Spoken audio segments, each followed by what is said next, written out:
चोपडा या ठिकाणी 71 वर्षीय संतोष चौधरी यांनी 100 दिवस पायी प्रवास करत नर्मदा परिक्रमा पूर्ण केली। या 100 दिवसात त्यांनी सुमारे 4000 किलोमीटरचा पायी प्रवास केलाय। नर्मदा परिक्रमा पूर्ण करून चोपड्यामध्ये दाखल झाल्यानंतर त्यांच्या स्वागतासाठी आणि आशीर्वाद घेण्यासाठी नातेवाईकांसह नागरिकांनी सुद्धा मोठी गर्दी केलेली होती। श्री क्षेत्र हरेश्वर मंदिर इथनं टाळ मृदुंगाच्या गजरात वाजत गाजत पायी शोभायात्रा काढण्यात आली। कलशधारी मुली सुद्धा या शोभायात्रेमध्ये सहभागी होत्या। 15 नोव्हेंबरपासून चोपड्यामधून नर्मदा परिक्रमेला त्यांनी प्रारंभ केलेला होता। 100 दिवसांमध्ये जवळपास 4000 किलोमीटरची पायी परिक्रमा करून सुद्धा त्यांच्या चेहऱ्यावरती आणि शरीरावरती थकवा जाणवत नव्हता। उलट आनंद आणि उत्साहाने त्यांनी परिक्रमा पूर्ण केल्याचं त्यांच्या चेहऱ्यावरती स्पष्ट दिसत होतं।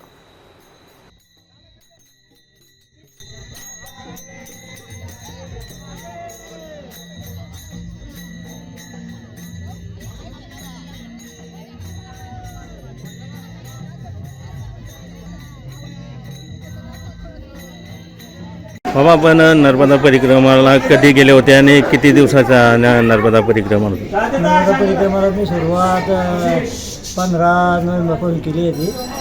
ते आता नर्मदा परिक्रमा करून आलो। मला एकूण 97 दिवस लागले, तरी 3 महिने आणि 7 दिवस। तरी मी नर्मदा परिक्रमा आनंदी सुखरूप आणि व्यवस्थितपणे माझ्या मायाने करून घेतली। याबद्दल मी माहिती अनंत आभार मानतो।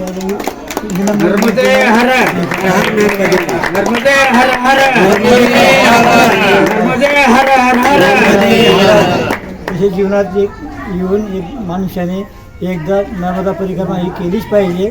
त्याने अनेक लाभ आहेत, त्याने अनेक फायदे आहेत।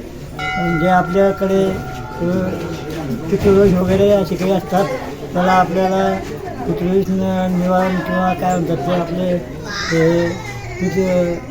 काय काही समस्या असतील त्या नारायण नागबली किंवा काळसर्पदोष असे काही जे काही दोष असतात ते सर्व दोष याच्यातून निवारण होतात। तरी मनुष्याने जीवनात येऊन एक वेळेस अवश्य नर्मदा परिक्रमा करावी, ती सुद्धा ती फक्त पायी करावी। हे म्हणजे फार विशेष आहे।